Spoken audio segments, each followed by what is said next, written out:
Start करते हैं procedure के साथ।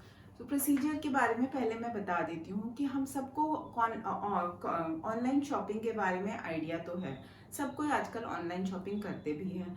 तो उसमें क्या होता है, हम प्रोडक्ट चूज़ करते हैं, फिर पेमेंट कर देते हैं, और मोमेंट हम पेमेंट कर देते हैं, प्रोडक्ट चूज़ कर लेते हैं, ऑर्डर कर देते हैं, तो हमें एक मैसेज रिसीव होता है कि your booking has been confirmed, your order has been confirmed. उसके बाद फिर जब वो हो जाता है तो फिर हमें फिर बैक टू बैक थोड़े थोड़े टाइम पे मैसेजेस आने लगते हैं कि आपका प्रोडक्ट शिप होने वाला है, अब शिपमेंट हो चुका है, आपका प्रोडक्ट यहाँ पहुँच गया है, इतने दिनों के बाद यहाँ डिलीवर हो जाएगा, आज आपका प्रोडक्ट डिलीवर्ड होने वाला है। प्रोडक्ट मिल जाने के बाद फिर से आ जाता है कि your product has been delivered. तो ये एक प्रोसीजर फॉलो करता है, that means step by step process follow करता है और क्रोनोलॉजिकल ऑर्डर में फॉलो करता है।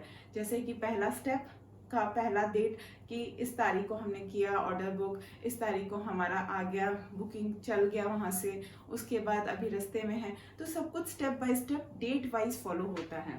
प्रोसीजर इसी को कहते हैं, chronological sequence of various steps. ये आपको क्लियर हो चुका होगा। उसके बाद है डन फॉर रिपीटेटिव एक्टिविटी। अब ये रोज़ की बात है ऑनलाइन शॉपिंग का, के कंपनी के लिए अमेजॉन, फ्लिपकार्ट एक्सेट्रा बहुत सारी कंपनियां हैं, तो इनके लिए रिपीटेटिव एक्टिविटी हो गया है और same steps are going to be followed.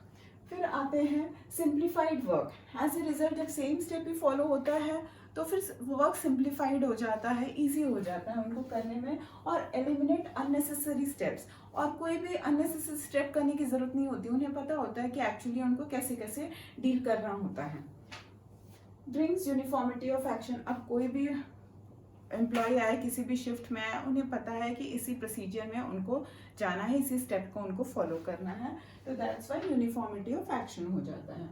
उसके बाद प्रोसीजर जो होता है रिजिड होता है, क्योंकि इंडिविजुअल जजमेंट का कोई स्कोप नहीं होता है, क्योंकि वट एवर प्रोसीजर कंपनी को बोल दिया जाता है, कंपनी बना देता है, टॉप लेवल बना देता है, उसी को फॉलो करना होता है।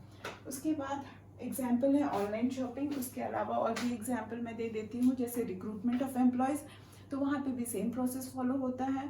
जैसे कि एडवर्टीजमेंट दो, कंपनी एडवर्टीजमेंट देता है, उसके बाद वो स्क्रूटनी करता है रिज्यूम को, उसके बाद फिर वो प्रिलिमिनरी इंटरव्यू लेता है, फिर रिटर्न राउंड लेता है, फिर फाइनल राउंड इंटरव्यू लेता है, मेडिकल एग्जामिनेशन कराता है।